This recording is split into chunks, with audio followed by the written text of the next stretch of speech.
Long before borders, this land was already old. Between mountains and deserts, stories were born and quietly passed through time. Tonight, we begin the story of Iran. Before nations had names, this land already carried history. Between deserts and mountains, between east and west, Iran became a crossroads of empires. Kings rose here. Religions were born here. Empires fell, but identity endured. From ancient Persia to fire temples, to conquest, poetry, and faith. This is not just the story of a country, it is the story of survival. Welcome to Iran, where history never truly ended. Before there was a nation called Iran, before empires rose and fell, before kings, revolutions, and flags, there was land. A vast, unforgiving, and powerful land, shaped by mountains, deserts, and crossroads. Iran sits at one of the most important positions on Earth, not by accident, but by destiny. To the west lies Mesopotamia, the cradle of civilization. To the east, South Asia and China. To the north, the steppes of Central Asia. To the south, warm seas that open toward Africa and Arabia. For thousands of years, everything passed through here.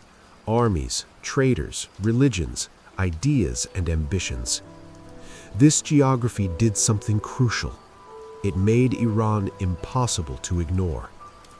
Towering mountain ranges like the Zagros and Alborz protected the interior while also isolating communities, shaping a people who learned resilience early. Vast deserts such as the Dasht-e-Kavir and Dasht-e-Lut tested survival itself, demanding discipline, cooperation, and patience.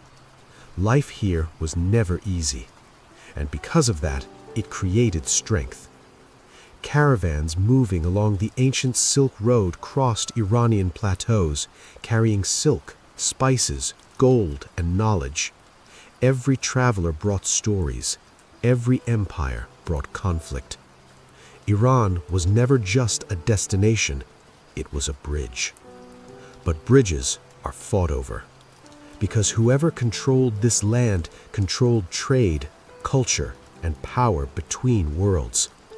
This is why Iran was conquered repeatedly, and why it always returned. The land shaped the people, but the people also learned to shape the land. Ingenious water systems called qanats carried life through dry earth. Cities rose where survival seemed impossible. Civilization adapted rather than surrendered. Over centuries, invasions came and went. Assyrians, Greeks, Arabs, Mongols. Many tried to erase what existed before them. None fully succeeded. Because Iran's strength was not just in armies, it was in memory. A deep-rooted sense of identity grew from the soil itself, a belief that this land was not just occupied, but belonged. This geography created a people who learned one crucial lesson early. Empires may arrive, but only those who understand the land can stay. And so from this crossroads of history, from this harsh yet fertile space between worlds, something powerful was born. A civilization that would rise again and again under different names, different rulers, and different beliefs. This is where the story begins, not with a king, not with a war, but with a land that refused to be forgotten. Long before the world knew the name Iran, this land was home to tribes, farmers, and nomads who slowly began to settle, trade, and imagine something greater than survival. They did not yet call themselves Persians, but they were becoming one. Around the Iranian plateau, scattered communities learned to adapt to harsh climates. They raised livestock, cultivated land, and built early settlements near water sources.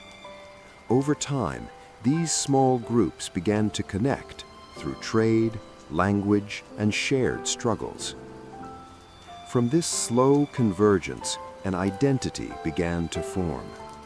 The people called themselves Aryans, meaning noble or free, not as a claim of superiority, but as a declaration of independence. They were not subjects of distant kings. They were rooted in their land. As centuries passed, tribes such as the Medes and the Persians rose in strength. They were skilled horsemen, disciplined warriors, and patient planners.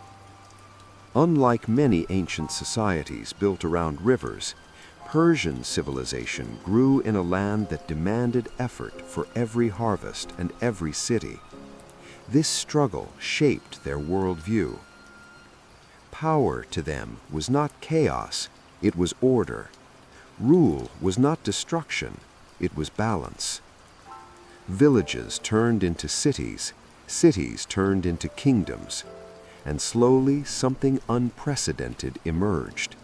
The idea that many peoples, cultures, and beliefs could exist under one authority without being erased. Before Persia became an empire, it became a concept, a belief that strength did not require uniformity, that loyalty could be earned through justice, not fear. This idea would soon change history. But first, Persia had to rise.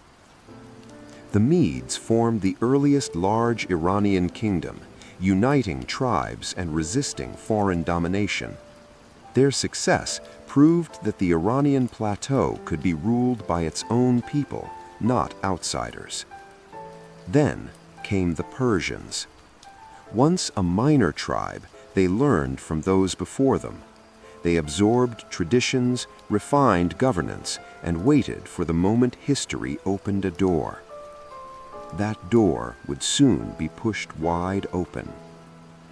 Persia was no longer just a land or a people. It was becoming a vision of order, law, and continuity. A civilization shaped by hardship, strengthened by diversity, and guided by a quiet confidence that it belonged on the world stage. The stage was ready, and soon a single name would echo across continents. History remembers conquerors for how much land they took. But Cyrus the Great is remembered for something far rarer, how he ruled. In the 6th century BCE, on the Iranian plateau, a leader emerged from the Persian tribes who would change the meaning of empire itself. Cyrus was not born into vast power. He inherited a small kingdom, surrounded by stronger enemies and ancient rivals. Yet within a single generation, he created the first true world empire, stretching from Anatolia to Central Asia, from the dates of India to the edge of Egypt. What made this empire different was not its size, it was its idea. Cyrus conquered, but he did not erase. He ruled, but he did not humiliate. When Babylon, the greatest city of its age, fell to his armies, the world expected massacre and destruction. Instead, Cyrus entered peacefully. Temples were protected, cultures were preserved, captive peoples were allowed to return home. Among them were the Jews, freed from exile, a decision remembered across religious history. This philosophy was recorded on a small clay cylinder, now known as the Cyrus cylinder, often called the world's first declaration of human rights. Whether modern or ancient, the message was clear: power without justice does not last. Cyrus believed that loyalty could not be forced, it had to be earned. Under his rule, the empire became a network, not a prison. Local governors were appointed, customs respected, religions protected, roads connected distant lands, trade flourished, ideas moved freely. For the first time, Millions of people lived under one authority without being made the same. This was a radical thought in an ancient world. And it worked. The empire was stable because people did not feel erased by it. They felt included. Cyrus ruled as a king, but remembered himself as a servant of order. He spoke not of domination, but of harmony between peoples. His legitimacy came not just from victory, but from restraint. Even his death reflected this philosophy. He asked for a simple tomb, no gold, no grand monument, just a message carved in stone, reminding future rulers that power is temporary and humanity endures. For Iran, Cyrus became more than a king. He became a standard, a memory of what leadership could be, firm, just, and humane. Empires would rise after him, many would fall violently. But Cyrus left behind something stronger than walls or armies. He left behind an ideal. Before laws were written on stone, before empires were measured in borders, ancient Persia asked a deeper question. What is right and what is wrong? The answer came not from a king, but from a prophet. His name was Zarathustra, known in the West as Zoroaster, and his ideas would quietly shape Persian civilization for centuries. At the heart of his teachings was a simple yet powerful belief. The universe is a battleground between truth and lies, order and chaos, good and evil. Humans were not passive observers in this struggle. They were participants. Every thought, every word, every action mattered. This belief formed one of the world's earliest ethical systems, long before modern philosophy or organized religions took shape. It taught personal responsibility, moral choice, and accountability beyond kings and laws.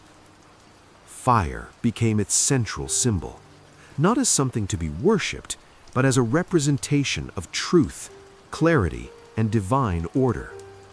In fire temples across ancient Persia, flames were kept burning day and night. They reminded people that light must be protected and darkness resisted, not with force alone, but with integrity. This worldview shaped how Persia ruled. Justice mattered. Truth mattered. Cruelty was not strength, it was corruption. Zoroastrian ideas influenced governance under rulers like Cyrus and his successors.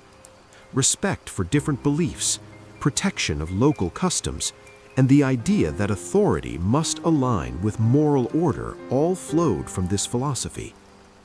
Even concepts we take for granted today, heaven and hell, judgment after death, angels and demons, echo ideas first articulated in ancient Persia. But this belief system also carried tension, because it taught that rulers were not gods. They were judged too. As long as Persian kings ruled with fairness, they were seen as upholders of cosmic order. But when they became unjust, they were no longer legitimate, not just politically, but spiritually. This idea planted a dangerous seed. Power could be challenged not only by armies, but by morality. For centuries, Zoroastrianism bound Persian identity together, a shared understanding of right and wrong that outlasted individual dynasties. Even when new religions arrived, this moral framework never fully disappeared. It adapted, it survived. And when Persia faced its greatest external challenges, this belief in order versus chaos would be tested like never before. Because soon, the empire built on justice would collide with a conqueror who believed history belonged to the strongest. Every empire, no matter how powerful, eventually meets a moment it cannot control. For ancient Persia, that moment arrived from the west, carried by a young king whose ambition burned brighter than reason. His name was Alexander the Great. By the 4th century BCE, the Persian Empire was vast, wealthy, and experienced. It had ruled much of the known world for generations. But size brought distance, and distance brought weakness. Power was spread thin. Loyalty had begun to fade. Alexander saw opportunity. With a smaller but fiercely disciplined army, he crossed into Persian territory, not just seeking land, but legacy. Battle after battle, the unthinkable happened. Persian forces retreated, cities fell, the myth of Persian invincibility cracked. When Alexander reached Persepolis, the ceremonial heart of the empire, history paused. The city was magnificent. Columns of stone, halls of kings, symbols of centuries of rule. But what followed became one of the most debated acts in ancient history. Persepolis was burned. Some say it was revenge. Others say it was politics. Some say it was arrogance. Whatever the reason, the flames marked more than the destruction of a city. They signaled the end of an era. The Achaemenid Empire collapsed. Persia, for the first time in centuries, was ruled by an outsider. Yet even in defeat, something remarkable happened. Persian culture did not vanish. Alexander admired what he conquered. He adopted Persian dress, customs, and court rituals. He married into Persian nobility. Greek and Persian ideas began to merge, giving birth to the Hellenistic world. This was not total destruction, it was transformation. After Alexander's early death, his empire fractured. New rulers came and went, dynasties rose and fell. Persia was no longer the center of the world, but it was far from erased. Language endured, traditions endured, memory endured. This period taught Iran a painful lesson. Empires could be taken by force, but identity was harder to destroy. The ancient Persian world had fallen, but Persia itself was not dead. It was waiting to adapt, to absorb, and eventually to rise again in a different form, because history had not finished with this land, not even close. In the 7th century, as Persia was still recovering from centuries of war and political fragmentation, a new force emerged from the Arabian deserts, not just an army, but an idea. It moved fast, and it changed everything. Arab armies united by the new faith of Islam crossed into Persian lands. The once mighty Sasanian Empire, weakened by internal conflict and endless wars with Byzantium, could no longer hold the line. Battles were fought, cities fell, and within a few decades, an empire that had ruled for centuries collapsed. For Iran, this was not just a military defeat, it was a civilizational shock. Islam arrived not as a suggestion, but as a reality of power. The old Zoroastrian state religion lost its official status. Arabic became the language of administration. New laws, new rulers, and new beliefs reshaped daily life. And yet, Persia did not disappear. This is where Iran's story becomes unique. Many civilizations conquered by Islam gradually lost their pre-Islamic identities. Persia did not. Instead, it absorbed Islam and then reshaped it. Persians converted over generations, not instantly, some out of belief, some out of necessity, some out of opportunity. But as they did, they carried their culture with them. Persian administrators ran Islamic governance. Persian scholars shaped Islamic theology, science, and philosophy. Persian poets transformed Arabic-influenced Islam into something deeper, more reflective, and more mystical. Islam changed Persia, but Persia also changed Islam. Over time, Persian language returned, written in Arabic script, but carrying ancient rhythms and memory. Old traditions blended with new faith. Pre-Islamic ideas of justice, morality, and order quietly survived beneath Islamic law. This fusion created something powerful, an Islamic civilization with a Persian soul. The Arab conquest ended ancient Persia politically, but it could not erase centuries of identity. Instead, Iran adapted once again, proving a pattern that would repeat throughout history. Invaded, transformed, but never erased. This chapter marks one of the greatest turning points in Iranian history. From here on, faith would become inseparable from politics, culture, and resistance. And in time, Iran would make a choice within Islam itself, a choice that would define its destiny. Empires can conquer land. They can change rulers, laws, and flags. But there is one thing far harder to destroy: memory. After the Arab conquest, many believed Persia would slowly fade into history.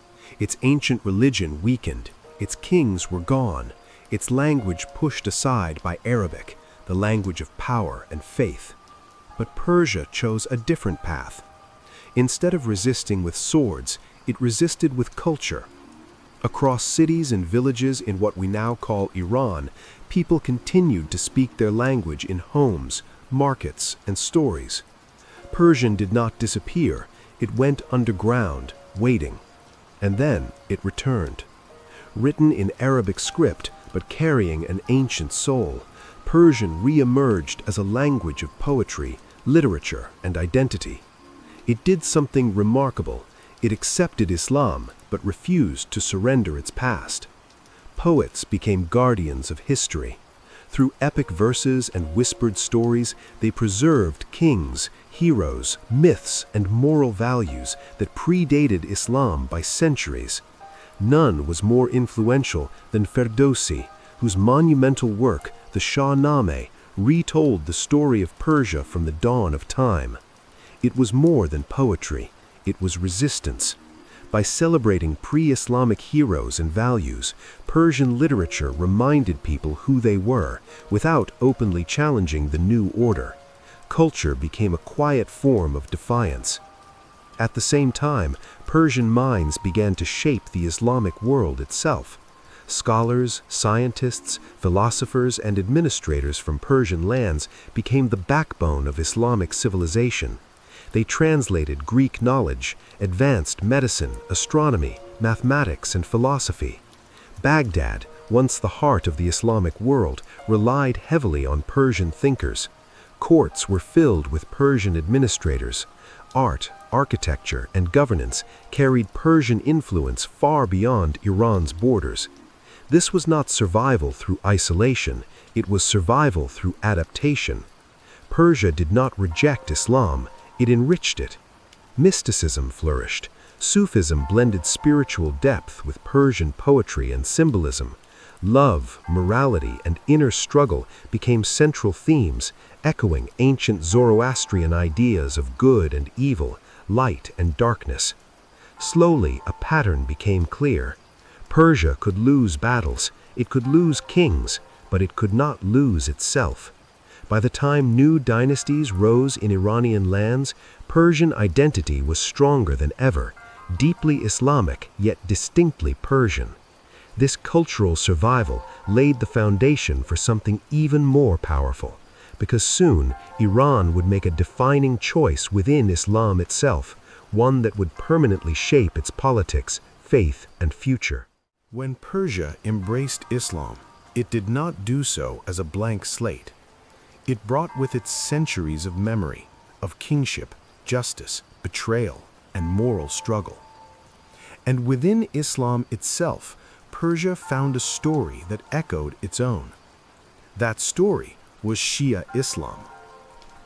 At the heart of Shia belief lies a question not just of faith, but of legitimacy.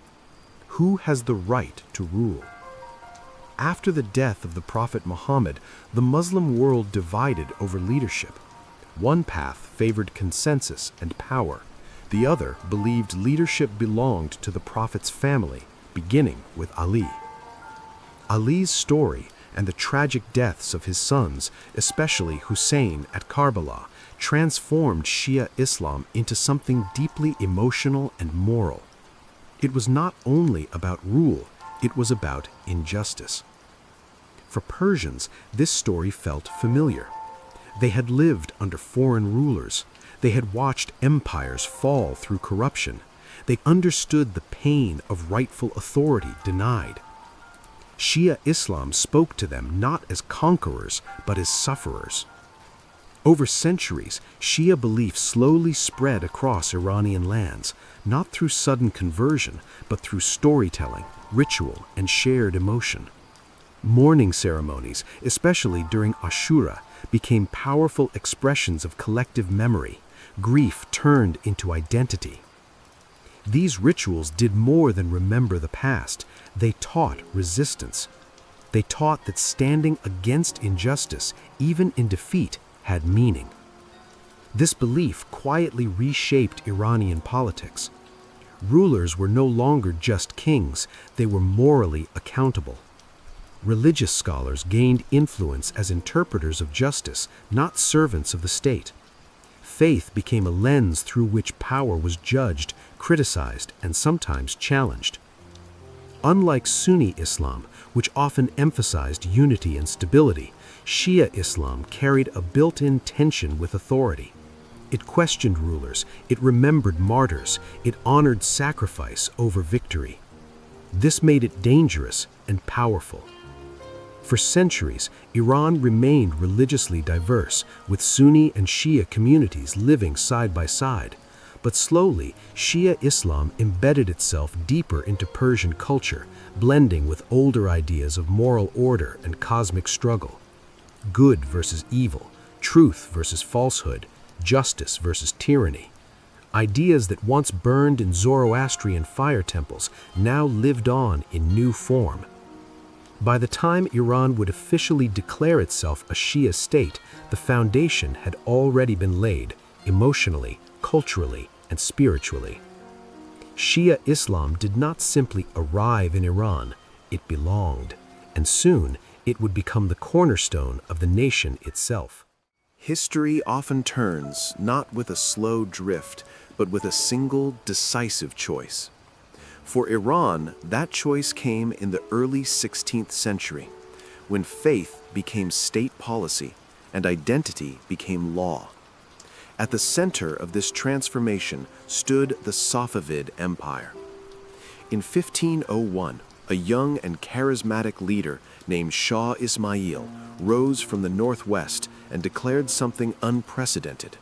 Iran would be a Shia state, not partially, not symbolically, but completely. This was revolutionary. At the time, the Islamic world was overwhelmingly Sunni. Powerful neighbors, the Ottoman Empire to the west and the Uzbek Khanates to the east, were Sunni and hostile. By choosing Shia Islam, Iran did not just define itself spiritually, it separated itself politically. Faith became a border. The decision unified a fragmented land. Diverse tribes, regions, and languages were bound together under a shared religious identity. What geography had begun, the Safavids completed, a centralized Iranian state with a clear sense of us and them. But this unity came at a cost. Conversion was enforced, resistance was crushed, religious scholars were imported, institutions built, and rituals standardized. Shia Islam moved from private belief to public life, shaping law, education, and authority. Over time, a powerful alliance formed between throne and clergy. Kings ruled the land, clerics ruled the conscience. This partnership would echo through Iranian history for centuries. Under the Safavids, Iran flourished culturally. Cities like Isfahan became masterpieces of architecture, art, and urban planning. Blue-tiled mosques, grand bridges, and bustling bazaars projected confidence and permanence. Iran was no longer a memory of past empires, it was a living state. And yet, the Safavid choice locked Iran into a permanent struggle. Sunni neighbors viewed Shia Iran as heretical. Wars with the Ottomans became frequent and brutal. Borders hardened, identity sharpened. But this tension also strengthened Iran's sense of self. From this moment on, Iran was not just Persian, not just Islamic, it was Shia Iranian. That identity survived invasions, collapses, and modern revolutions. It shaped how Iranians viewed authority, martyrdom, justice, and resistance. The Safavids did not simply rule Iran, they defined it. By the time their empire eventually weakened and fell, the transformation was irreversible. Iran had entered the modern world with a clear religious and national identity, one that would guide every chapter that followed. By the time Iran entered the modern age, it was no longer fighting invading armies alone. It was facing something more subtle: foreign power without occupation. The Safavid Empire had given Iran identity, but what followed tested its survival. As Europe industrialized and expanded, Iran found itself caught between empires that did not want its land. They wanted its influence, its resources, and its obedience. To the north, Russia pressed downward. To the south, Britain watched closely, guarding trade routes, colonial interests, and soon something far more valuable than gold: oil. Once again, Iran stood at the crossroads of history, but this time armies were replaced by contracts, cannons by corporations, conquest by control. Kings ruled, but not freely. Reforms promised progress, but brought resentment. Modernization arrived, uneven, imposed, and deeply unequal. And beneath the surface, anger grew. This is the story of a nation pulled apart by outsiders and insiders alike, of power traded away piece by piece, of a people watching their future slip from their hands. Because when identity meets exploitation, resistance is inevitable. And Iran was moving, slowly but surely, toward a breaking point that would shock the world.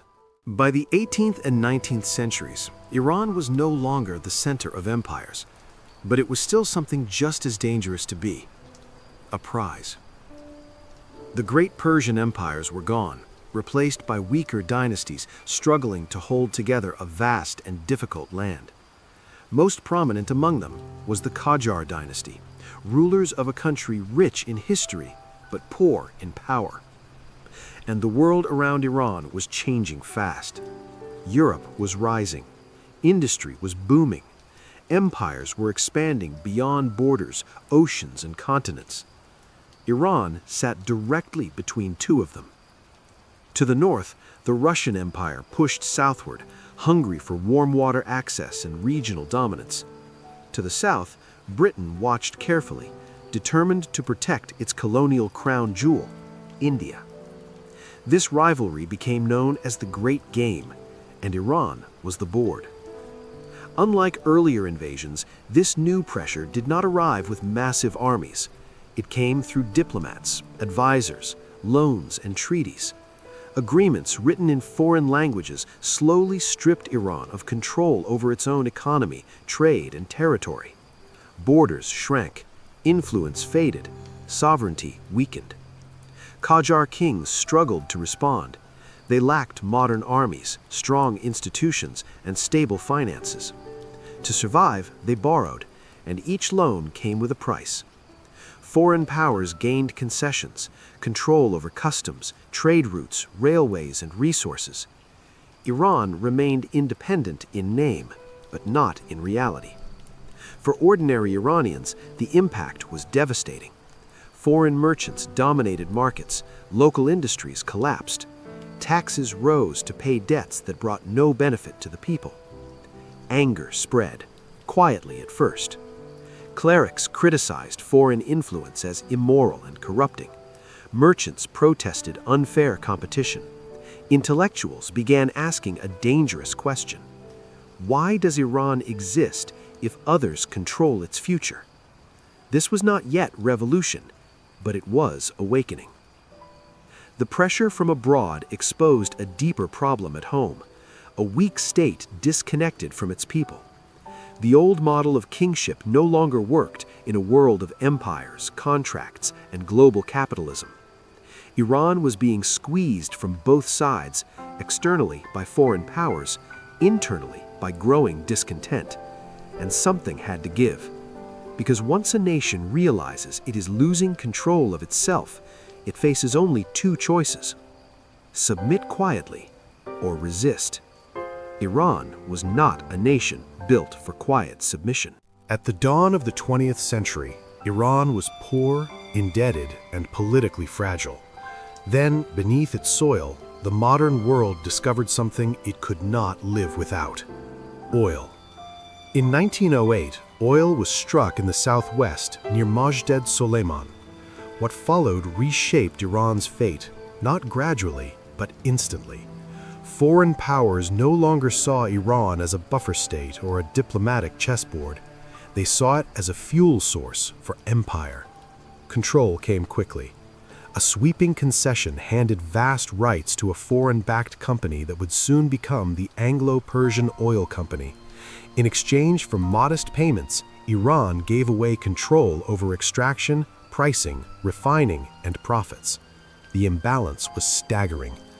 Oil flowed out, wealth flowed abroad. Iran received crumbs. Refineries rose in Abadan, among the largest in the world. British warships ran on Iranian fuel. Industries thrived, but not in Iran. Workers labored under harsh conditions while profits funded distant governments. To many Iranians, oil became a symbol not of prosperity, but of humiliation. The state grew dependent on oil revenues it did not control. Traditional industries collapsed under foreign competition. Economic power shifted away from merchants and artisans toward a narrow elite tied to foreign interests. A new class divide opened. Modernization arrived: roads, railways, bureaucracy, but unevenly. Cities modernized while villages stagnated. Wealth concentrated while resentment deepened. Oil did something else, too. It changed politics. Foreign influence hardened. Diplomats intervened openly. Decisions in Tehran increasingly reflected interests in London and beyond. Sovereignty was compromised not by invasion, but by dependence. Criticism spread from bazaars to mosques to newly formed newspapers. Clerics condemned exploitation as immoral. Intellectuals warned that Iran was losing control of its destiny. Workers began to organize, sensing that their labor powered a world that ignored them. Oil promised a future. Instead, it exposed a truth. Iran was rich, but powerless. And that contradiction became unbearable. Because once a nation understands that its wealth belongs to others, anger becomes inevitable. The question was no longer whether Iran would resist, but how. The stage was set for a confrontation that would shake global politics and redefine Iran's relationship with the West. For the first time in modern history, Iran tried to take back control of its future, not with violence, but with law. At the center of this moment stood Mohammad Mossadegh. Mossadegh was not a revolutionary in the streets. He was a constitutionalist, a man who believed Iran could be sovereign, democratic, and lawful at the same time. In 1951, backed by massive public support, he became prime minister and made a decision that electrified the nation. He nationalized Iran's oil. For Iranians, it was an act of dignity. For Britain, it was a direct threat to imperial power. The Anglo-Iranian Oil Company lost control of Iran's most valuable resource. In response, Britain imposed sanctions, blockades, and legal warfare. Oil exports collapsed, Iran's economy suffered, but public support for Mossadegh held firm. Then the Cold War entered the room. The United States, fearing instability and communist influence, joined Britain in secret planning. Together, their intelligence services, the CIA and MI6, launched a covert operation to remove Iran's elected leader. Propaganda spread, bribes were paid, street chaos was manufactured. In August 1953, the coup succeeded. Mossadegh was arrested. The experiment in Iranian democracy was crushed, and the Shah was restored to full power. The message was unmistakable. Iran could choose leaders, but only if those choices aligned with foreign interests. For many Iranians, this moment changed everything. It shattered trust in the West and poisoned the idea of gradual reform. Democracy had been tried, and it had been overthrown from outside. The consequences were profound. Political opposition went underground. Anger turned inward. Hope gave way to bitterness. A generation learned that sovereignty would not be handed back politely. The restored monarchy would rule with growing force. Foreign influence would deepen, and the memory of 1953 would never fade. Decades later, when crowds filled the streets during revolution, they did not forget this lesson, that when Iran stood up peacefully, it was pushed back down. After the coup of 1953, power in Iran returned firmly to the throne. At its center stood Mohammad Reza Shah Pahlavi, determined to reshape Iran into a modern state. The Shah believed the past was a burden. Tradition, he argued, was holding Iran back. His answer was rapid modernization. Highways cut across ancient landscapes, factories rose where farms once stood. Universities expanded. Women gained new legal rights. Literacy campaigns spread into rural areas. In 1963, the Shah announced a sweeping reform program known as the White Revolution. On paper, it looked like progress. Land was redistributed. Education expanded. Iran opened itself to the modern world.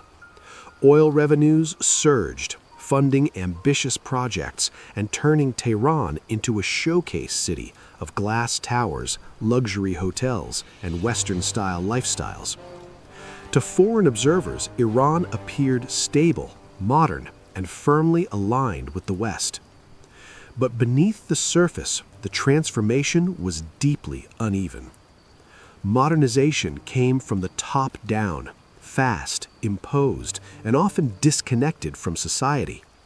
Rural reforms disrupted traditional life without providing real security. Many farmers lost livelihoods and flooded into cities where jobs and housing could not keep up. A new elite prospered. Millions were left behind.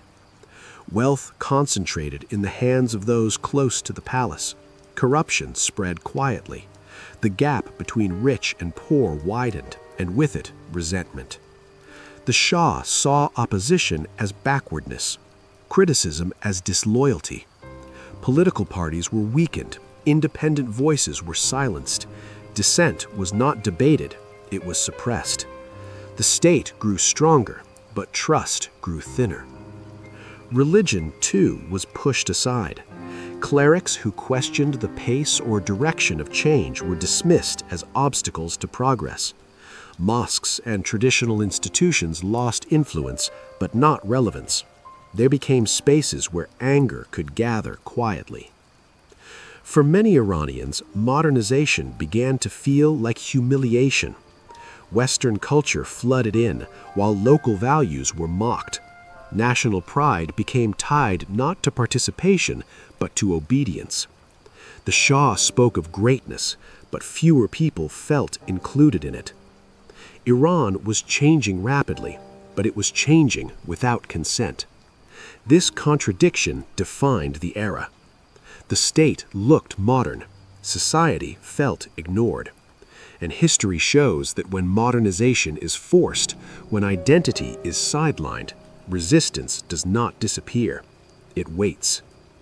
By the early 1970s, Iran appeared powerful, wealthy, and stable, but the foundations were brittle. The memory of 1953 lingered. Inequality deepened. Faith and politics, once separated by the state, were quietly reconnecting. The Shah had built a modern Iran, but he had not built legitimacy. And the more progress he demanded, the more fragile his rule became. Modernization promised prosperity, but it was fear that kept the system together.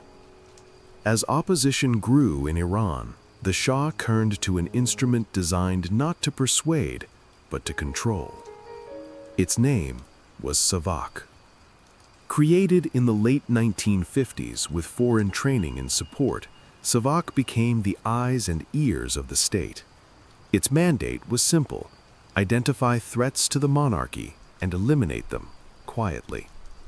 And threats were defined broadly: students who protested, writers who questioned, clerics who criticized, workers who organized. Phones were tapped, mail was opened, neighbors informed on neighbors. Fear seeped into daily life. People learned to speak in whispers.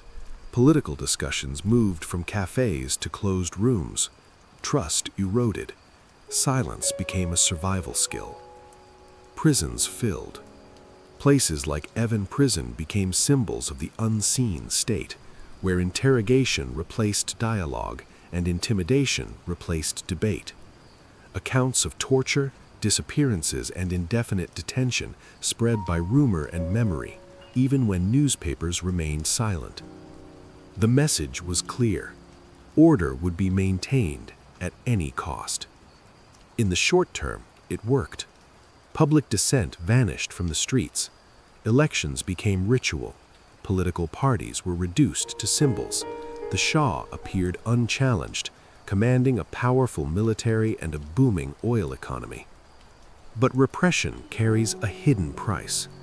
By closing every legal path to opposition, the state forced resistance underground. Anger did not disappear, it concentrated. Ideologies hardened. Moderate voices were silenced first, leaving room for more radical ones to grow. Mosques, beyond the reach of total control, became spaces of quiet organization. Cassette tapes replaced newspapers. Sermons carried political messages disguised as morality. Faith and politics fused again, not by design, but by necessity. For many Iranians, Savak did more than punish dissent. It delegitimized the state. A government that feared its own people could no longer claim moral authority. Progress without freedom felt hollow. Stability without trust felt brittle. By the mid-1970s, Iran looked calm from the outside, but inside, pressure was building. The Shah ruled with power. Savak enforced obedience. Oil funded the system. Yet beneath the silence, something dangerous was forming. A shared understanding that change could no longer come through reform, only rupture. Revolutions rarely begin with gunfire. They begin with loss of legitimacy. By the late 1970s, Iran was rich in oil, armed to the teeth, and ruled by one of the strongest states in the Middle East. Yet something essential was missing: consent. Years of repression, inequality, and humiliation had hollowed out the system from within. When dissent finally surfaced, it did not come from a single ideology. It came from everywhere at once. Students, workers, merchants, clerics, the poor and the educated. What united them was not a shared plan, but a shared rejection. Protests began cautiously in 1977 and 1978, sparked by arrests, censorship, and the death of critics. Each crackdown produced funerals. Each funeral became a protest. Each protest widened the movement. The cycle fed itself.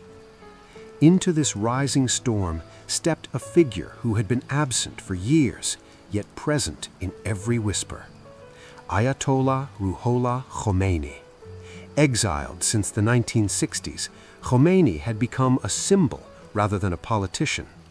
His sermons, smuggled into Iran on cassette tapes, spread through mosques and homes.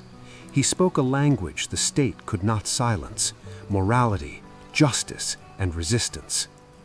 He framed the Shah not just as a dictator, but as illegitimate, and that distinction mattered. By late 1978, the streets belonged to the people. Millions marched peacefully, chanting slogans that fused religion with revolution. The army hesitated, the police fractured, the state's monopoly on fear collapsed. On January 16, 1979, the unthinkable happened. The Shah left Iran. Officially, it was a vacation. In reality, it was the end.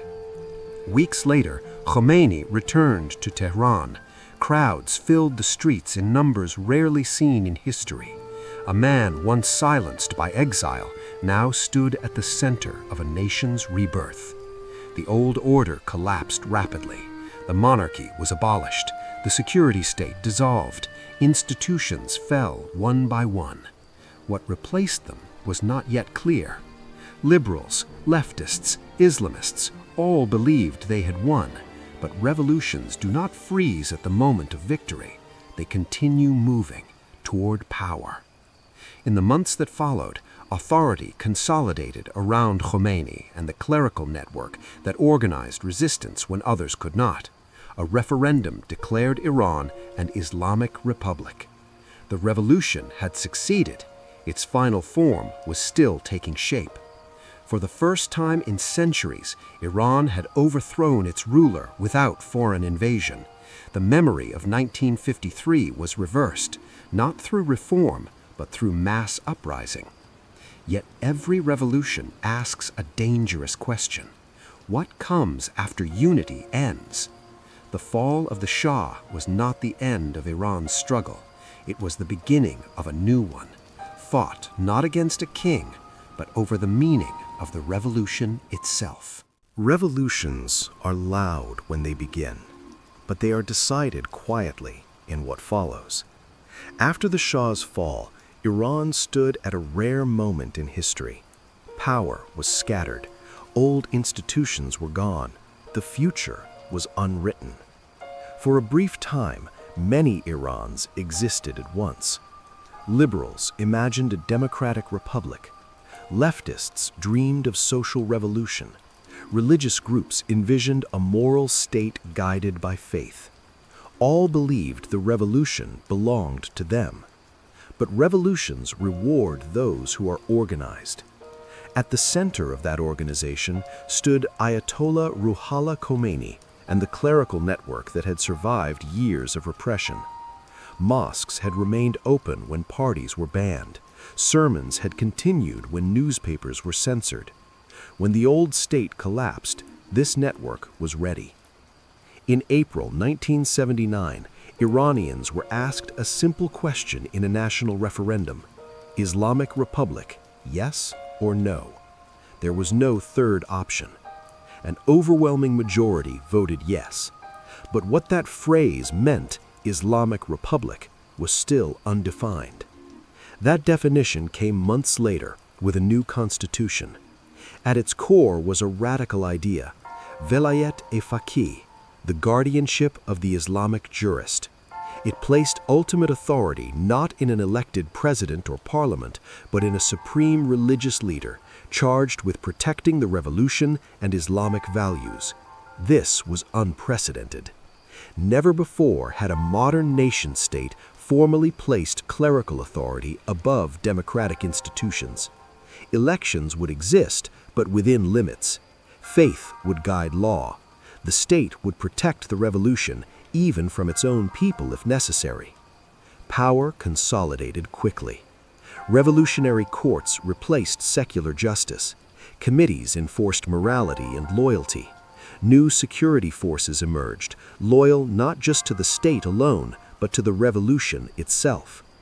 Opposition factions soon discovered that unity had been temporary. Liberals were pushed aside. Leftist groups were suppressed. Former allies became enemies. The revolution narrowed. By 1980, the Islamic Republic had taken its final shape. Authority flowed upward toward clerical leadership, while legitimacy flowed downward from the idea that this system represented divine justice and popular will combined. For supporters, it was liberation from corruption, foreign control, and moral decay.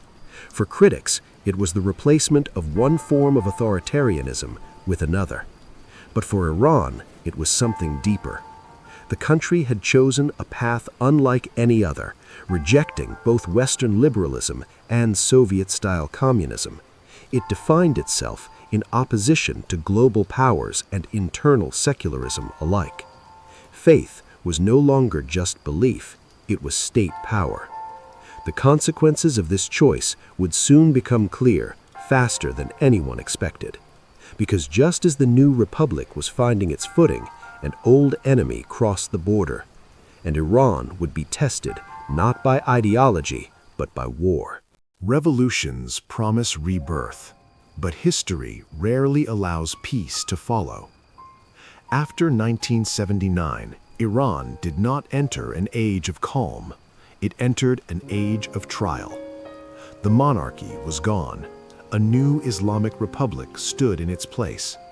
Yet the world beyond Iran's borders had not accepted this transformation. Pressure closed in from every direction, from rival states, from global powers, and from a system that feared what Iran represented more than what it did. Ideology collided with geopolitics. Faith met fear. Then came war. A war that would last 8 years. A war that would consume a generation. A war that would permanently reshape Iran's politics, military, and identity. This is the story of a nation forged under fire, learning to survive isolation, sanctions, and constant threat. A story where sacrifice became legitimacy, resistance became policy, and endurance became a national language. But survival carries a cost. As Iran emerged from war, it faced new questions about authority, freedom, youth, women, economy, and its place in the world. The battlefields moved from borders to streets, from trenches to mines. This chapter of history is not about birth. It is about endurance, and about whether endurance alone can shape a future that lies ahead. The Islamic Republic was barely a year old when it was thrown into a war it did not choose, but could not avoid. In September 1980, Iraqi forces crossed the border into Iran. Tanks rolled forward, aircraft struck cities. What began as a calculated invasion would become one of the longest and bloodiest wars of the 20th century. At the center of the decision stood Saddam Hussein. He believed Iran was weak, fractured by revolution, purged of officers, isolated diplomatically. He expected a quick victory, seize disputed territory, assert regional dominance, and crush the revolutionary message before it spread. He was wrong. The initial assault shocked Iran. Cities like Khorramshahr fell. Infrastructure burned. The new state, still forming its institutions, faced an existential test. And yet, something unexpected happened. Instead of collapsing, Iran mobilized. The revolution, so divided only months earlier, found unity in defense. Former rivals stood side by side. Regular soldiers fought alongside volunteers, students, workers, teenagers, many driven not by orders but by belief.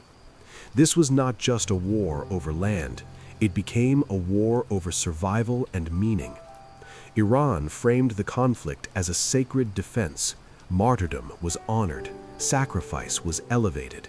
The memory of Karbala, central to Shia identity, was invoked again and again. Loss was not hidden, it was sanctified. As the war dragged on, brutality intensified. Chemical weapons were used, cities were bombed, oil tankers were attacked. Hundreds of thousands died. The world largely looked away or took sides. Many global powers backed Iraq, fearing Iran's revolutionary ideology more than Saddam's aggression. Iran fought under sanctions, shortages, and isolation. Yet it did not break. By the mid-1980s, the front lines barely moved, but the cost mounted. A generation grew up knowing only war.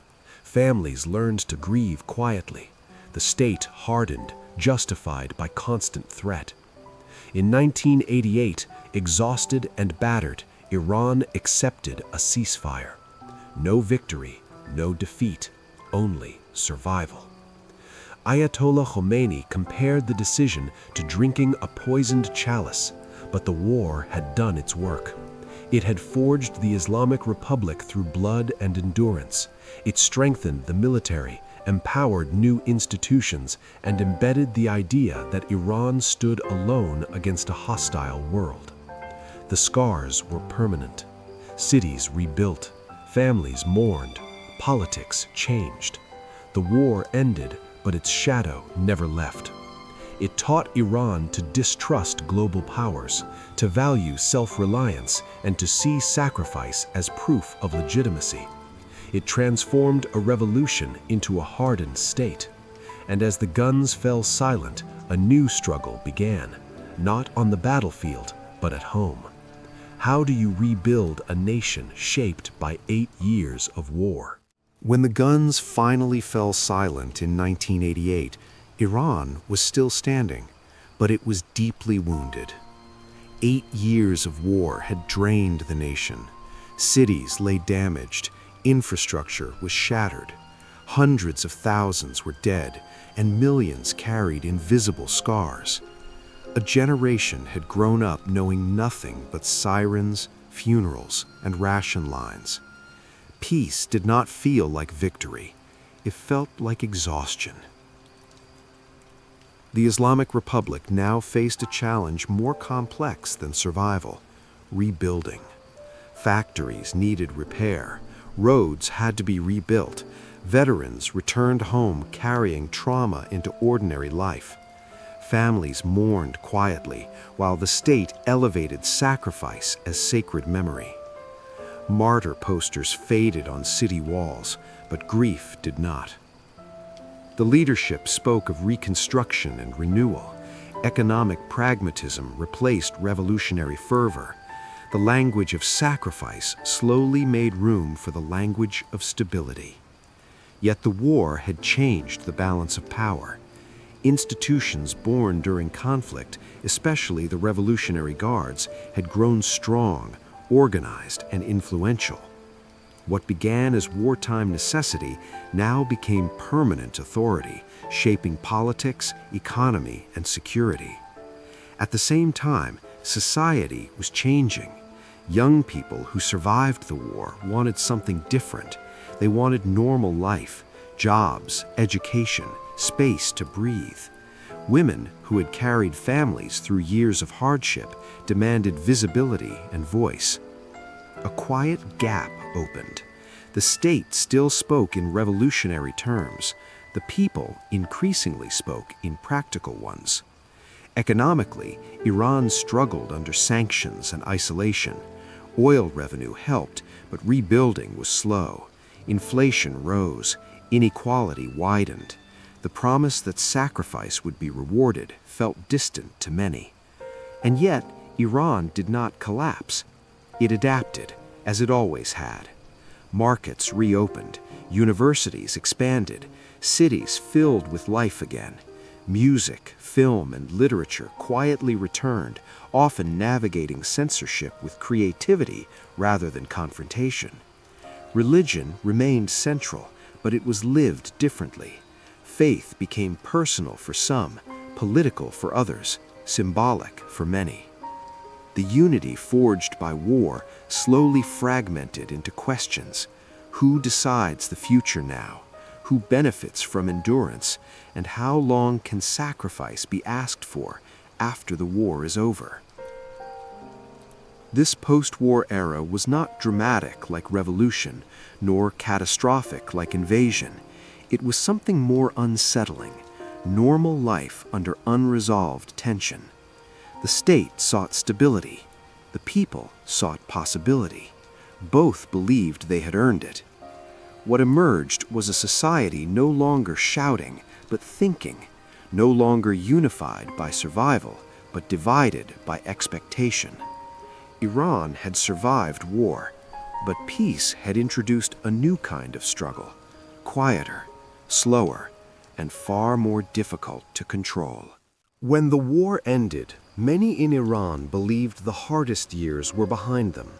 The bombs had stopped, the borders were intact, the nation had endured. But peace did not bring relief.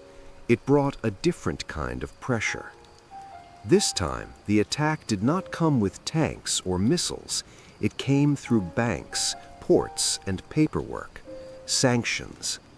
At first, they were described as temporary, tools of diplomacy meant to change behavior, not punish people. But year after year, they hardened into a permanent reality. Iran found itself locked out of the global system. Oil could be extracted, but not freely sold. Money could be earned, but not easily moved. Trade existed, but always through shadows, middlemen, and risk. The economy adapted, but at a cost. Inflation became a constant presence in daily life. Prices rose faster than wages. Savings lost value overnight. Planning for the future became difficult when tomorrow felt unstable. For ordinary families, survival turned into strategy. People learned to stock food, to buy dollars quietly, to depend on family networks rather than institutions. The middle class, once the backbone of stability, began to shrink. Professionals emigrated, students dreamed of leaving. Brain drain became a silent wound, draining potential rather than blood. Yet Iran did not collapse. Instead, it did what it had done for centuries. It adjusted. Domestic industries expanded out of necessity. Smuggling routes became supply lines. Informal economies flourished. Creativity replaced access. Engineers learned to repair what could not be replaced. Sanctions forced self-reliance, but also inefficiency. A new elite emerged. Those connected to power, sanctions-proof networks, and state institutions found ways to profit. Black markets rewarded access. Corruption deepened quietly, protected by complexity and secrecy. Inequality widened. The state spoke of resistance and dignity. Many citizens felt endurance, not empowerment. The language of defiance remained strong in speeches, but daily life told a more complicated story. Sanctions reshaped politics as well. External pressure strengthened hardline narratives. Every hardship could be blamed on foreign enemies. Calls for reform were often dismissed as weakness. Nationalism merged with defiance, turning criticism inward into suspicion. But beneath the slogans, frustration grew. Young people who had never known revolution or war asked new questions. Why must they pay the price for decisions made before they were born? Why did survival feel like a permanent expectation? Women carried a disproportionate burden, managing households under inflation, navigating restrictions, and holding families together while opportunities narrowed. And still, life continued. Cafes filled, universities buzzed, art, film, and music found subtle ways to speak. Iranian society did not surrender to despair, but it grew weary. Sanctions created a paradox. They weakened the economy, but not the state. They pressured the people, but often strengthened the structures they aimed to change. Resistance became routine. Survival became identity. Over time, the question shifted. Not how long can Iran survive sanctions, but what kind of country does survival create? A nation permanently braced against collapse learns caution. It learns mistrust. It learns endurance, sometimes at the expense of openness, joy, and possibility. Iran endured. But endurance alone does not answer the future. Because as economic pressure tightened, another issue moved to the center of global attention, one that would define Iran's relationship with the world for decades: power, technology, and fear. By the early 2000s, one issue came to define Iran's place in the world more than any other: the nuclear program. To Iranian leaders, it began as a matter of sovereignty, energy security, scientific progress, a symbol that Iran would not be permanently dependent on others for technology. The program had roots decades earlier, even before the revolution, when nuclear research was encouraged by Western allies. But history had changed. In a world shaped by fear of proliferation, Iran's intentions were questioned at every step. As enrichment facilities like Natanz and Fordo became public, suspicion hardened into alarm. For Iran, enrichment was a right, guaranteed under international law. For many global powers, it was a threat, a step too close to weaponization. The standoff escalated quickly. Inspections intensified, reports multiplied, sanctions expanded from economic pressure to near-total financial isolation. The message was clear: nuclear capability would not be tolerated from a state that challenged the global order. Iran denied seeking weapons. Officials spoke of electricity, medicine, and national pride. Yet secrecy, past concealment, and regional tensions made trust impossible. The issue was no longer technical, it was political. Inside Iran, the nuclear program became a rallying symbol. Even critics of the government often supported it, not because of bombs, but because of dignity. To surrender enrichment felt like surrendering independence itself. Outside Iran, the narrative hardened. Headlines warned of an imminent bomb. Military options were discussed openly. The Middle East braced for another possible war. Then came diplomacy. Years of quiet back-channel talks led to public negotiations involving Iran and world powers. Inspectors gained access, limits were proposed, timelines debated. For a moment, the possibility of resolution appeared. In 2015, an agreement was reached, the Joint Comprehensive Plan of Action. Iran accepted strict limits and inspections in exchange for sanctions relief. Oil flowed more freely, the currency stabilized, hope returned briefly to daily life. But it did not last. Political shifts abroad reversed commitments. Sanctions returned, harsher and broader. The deal unraveled. Trust collapsed again. For ordinary Iranians, the cycle felt cruelly familiar. Promises made far away, lives disrupted at home. The nuclear issue became a permanent shadow, shaping inflation, employment, travel, and even medicine. It also hardened attitudes on all sides. Compromise began to look naive. Resistance became policy once more. Yet the deeper question remained unanswered. Was the nuclear program about power or protection, about weapons or recognition? For Iran, it was about not being treated as an exception to rules written by others. For its opponents, it was about preventing a challenge to a fragile regional balance. Between these positions stood a population trying to live normal lives under extraordinary scrutiny. The nuclear question did not explode into war, but it did not resolve into peace. It became something more dangerous, a permanent crisis. And permanent crises change societies. They normalize emergency thinking. They reward rigidity. They punish nuance. As negotiations stalled and pressure returned, the effects were felt not in conference rooms, but in homes, streets, and futures postponed, which raised a deeper issue, not about centrifuges or treaties, but about who Iran was becoming under constant tension. By the late 1990s and early 2000s, the greatest battle facing Iran was no longer fought at its borders, it was fought within. The war generation was aging. A new population had come of age, educated, urban, connected to the outside world through satellite dishes, the internet, and ideas that could no longer be sealed out. They asked different questions.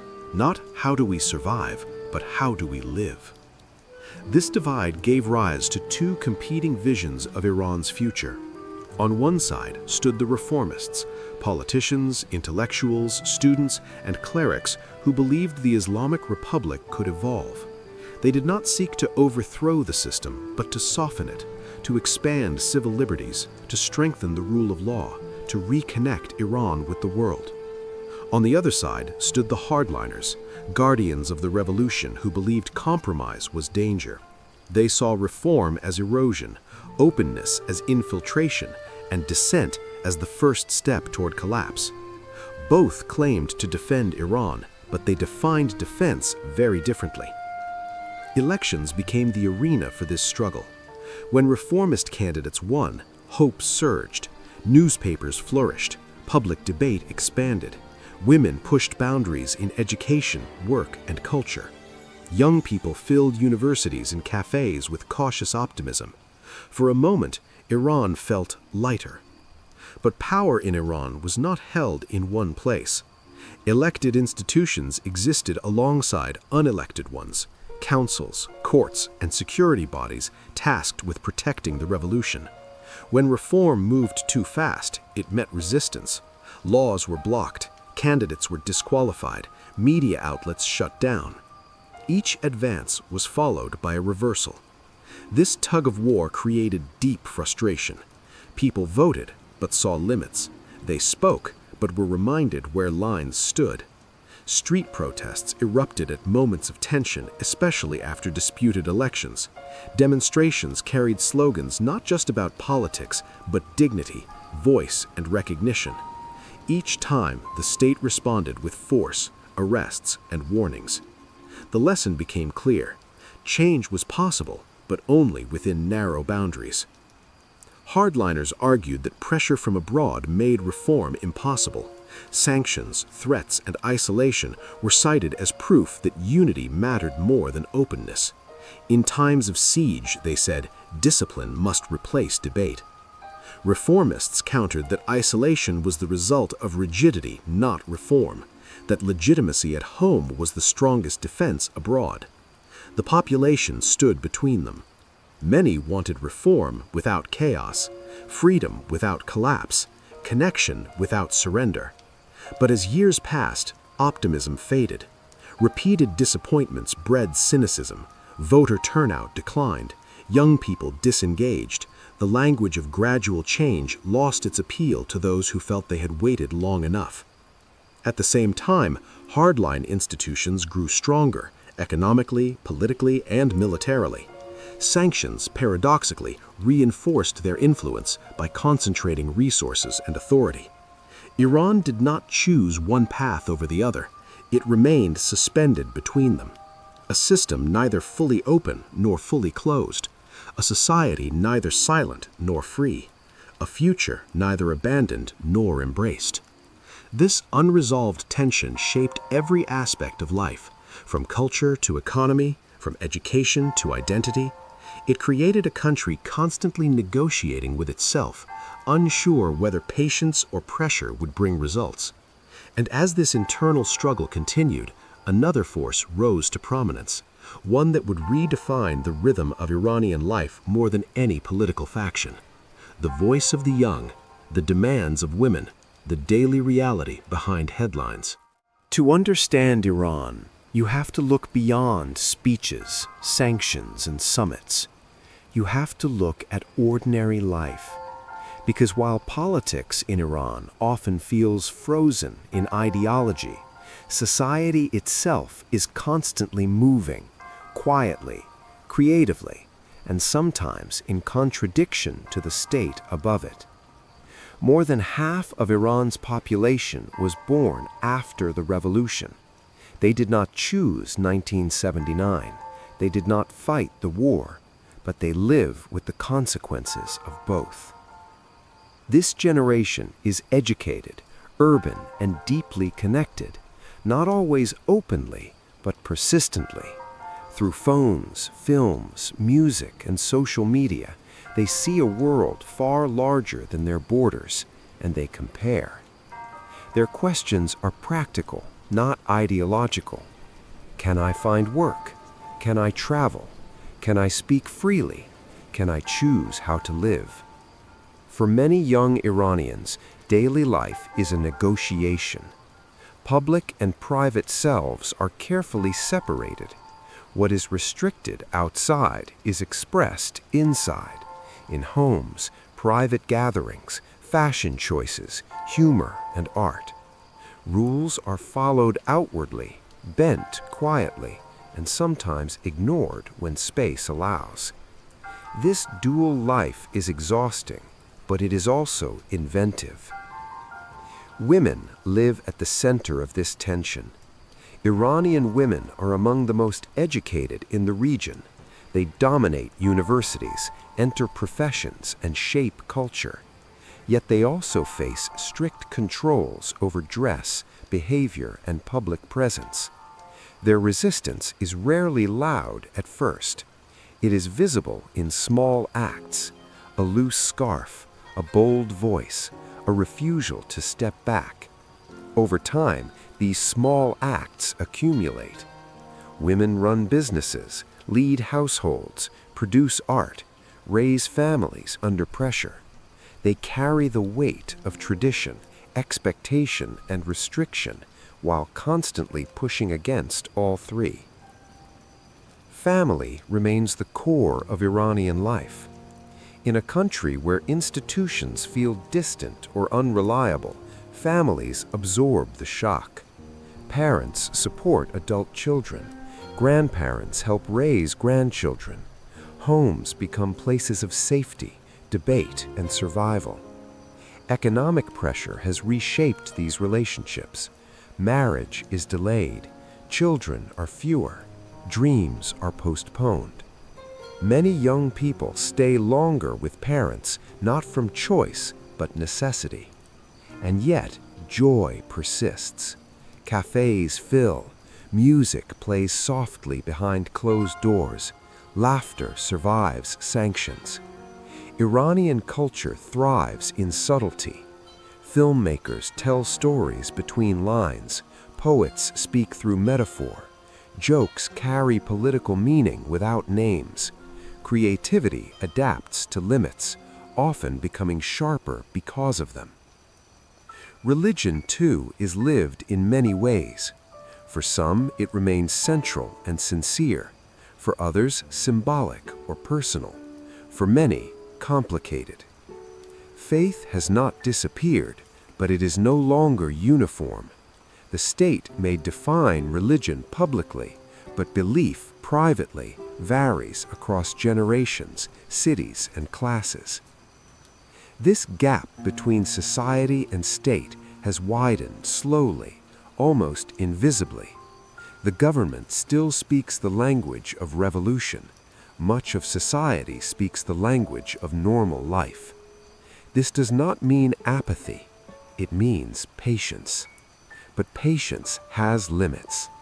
As daily pressures mount, economic hardship, social restrictions, lack of opportunity, the distance between lived reality and official narrative becomes harder to ignore. Iran today is not silent, it is contained. And containment is not the same as consent. Beneath the surface of ordinary life lies a question that grows louder with each passing year. How long can a society adapt before it demands change? That question would soon move from private spaces into public streets, amplified by technology, shared anger, and a generation that no longer remembered fear the same way. For years, frustration in Iran lived quietly, inside homes, in private conversations, in jokes whispered and hopes postponed. But pressure, when contained too long, does not disappear. It breaks through. The protests that erupted across Iran in recent years were not sudden explosions. They were the release of accumulated weight, economic strain, social restriction, political deadlock, and a growing sense that the future was shrinking rather than expanding. Unlike earlier movements led by politicians or parties, these protests were leaderless. They did not begin in parliament. They did not wait for permission. They rose from streets, towns, and neighborhoods often ignored by power. Fuel prices, inflation, unemployment, restrictions on personal life. Each spark was different, but the fire beneath was the same. What made this era different was technology. Smartphones turned witnesses into broadcasters. Social media collapsed distance, allowing local anger to become national in hours. Videos spread faster than official statements. Stories escaped borders before they could be contained. For the first time, the state was no longer the sole narrator, and that terrified it. The response was swift and familiar, but amplified. Security forces moved in, streets were cleared, arrests followed, and when words could no longer be controlled, the internet itself was shut down. Entire regions went dark, digitally isolated from the world. In a modern society, silence became a weapon. Internet shutdowns did more than block communication. They froze businesses, cut families off from information, and reminded citizens how dependent modern life had become on connection. Control was no longer just physical, it was digital. The state framed protests as chaos, as foreign manipulation, as threats to stability. Many citizens saw them differently, as cries of exhaustion, as demands for dignity, as proof that patience had run thin. What followed was a cycle: protest, crackdown, silence, and return to daily life, heavier than before. But something fundamental had changed. Fear no longer worked the way it once did. A younger generation raised with constant pressure and limited reward calculated risk differently. They had less to lose and less belief that quiet endurance would bring improvement. Women stood at the center of this shift. Their presence in protests was not symbolic, it was foundational. Their demands cut across economics and identity, challenging not just policies but authority itself. Acts that once seemed unthinkable became visible, shared, and repeated. The state responded with force, but force does not erase memory. Each protest left behind a trace, videos saved, names remembered, stories passed along. Even when movements were suppressed, their meaning lingered. Inside the system, debates intensified. How much control was enough? How much pressure could society absorb? Was stability being preserved or slowly undermined? Externally, the world watched in fragments, clips without context, outrage without consequence. Sanctions continued, statements were issued, but life inside Iran moved on, unresolved. This era did not produce immediate revolution, nor did it restore calm. It produced something more unstable, a society increasingly aware of its own power, and a state increasingly dependent on control to maintain order. The gap widened between public obedience and private belief, between official narrative and lived reality, between endurance and acceptance. Iran did not collapse, but it did not settle. It entered a phase of constant tension, where every economic shock, every social restriction, every external crisis risked igniting something larger. And that left one final, unavoidable question. Not about the past, not about ideology, but about the future. History does not always announce its turning points with revolutions or wars. Sometimes it pauses and waits. That is where Iran stands today. Not collapsing, not transforming, but suspended between what it has been and what it could become. For more than a century, Iran's story has moved in cycles. Foreign pressure, internal reform attempts, repression, resistance, endurance. Each generation has carried the weight left behind by the previous one. Each has been told that sacrifice is temporary, that stability, dignity, or prosperity lies just beyond the next trial. And yet, the trials continue. The state remains powerful, experienced, and resilient. It has survived revolution, war, sanctions, isolation, and unrest. Its institutions are designed not for speed, but for survival. It knows how to absorb shocks. But societies are not machines. They measure time differently. Iranian society today is younger than its political system, more connected than its institutions, more diverse in belief than its public language allows. The distance between how people live and how they are governed has widened, not suddenly, but steadily. This creates tension, but also possibility. Some see Iran's future in reform, gradual change, expanded social space, reconnection with the world, economic normalization. They believe the system can adapt as it has before, opening just enough to remain legitimate, just enough to prevent rupture. Others see reform as exhausted. They argue that decades of patience have produced limits, not transformation, that pressure is not a bug, but a feature, that endurance has become an expectation rather than a choice. Between these views lies a population neither fully rebellious nor fully resigned. Many Iranians want what people everywhere want: stability without suffocation, opportunity without exile, identity without isolation. They do not necessarily seek to erase the past, but they want room to define the future. Externally, Iran faces a world just as uncertain. Regional tensions persist. Sanctions remain entangled with diplomacy. Global power shifts open new alliances while closing old doors. The international system that pressures Iran is itself changing, fractured, competitive, and unpredictable. This creates risk, but also leverage. Iran is no longer a passive subject of global decisions. It has learned to navigate pressure, to wait out opponents, to survive long games. But survival alone cannot satisfy a society that wants more than resilience. The greatest question Iran faces now is not whether it can endure. It has proven that. The question is whether endurance can evolve into renewal, whether control can give way to consent, whether legitimacy can be rebuilt without collapse, whether a state forged in revolution and war can adapt to a generation shaped by connection, creativity, and impatience. History offers no guarantees. Iran's past suggests caution. Its society suggests change. Its future remains open, but not indefinitely. Crossroads are moments of choice. Some paths preserve power. Some preserve stability. Some risk transformation. What makes this moment different is that no single event will decide Iran's direction.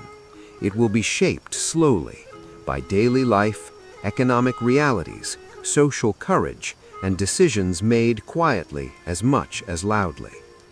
Iran's story has never been simple. It has survived empires, conquests, faith, ideology, and force. It has adapted when others vanished. It has resisted when others surrendered. That resilience is its greatest strength. But resilience without vision can become stagnation. And so Iran waits, not in silence, but in tension, between fear and hope, between control and change, between history and possibility. The next chapter has not been written yet, but like all chapters before it, it will be shaped not only by power, but by people who refuse to disappear.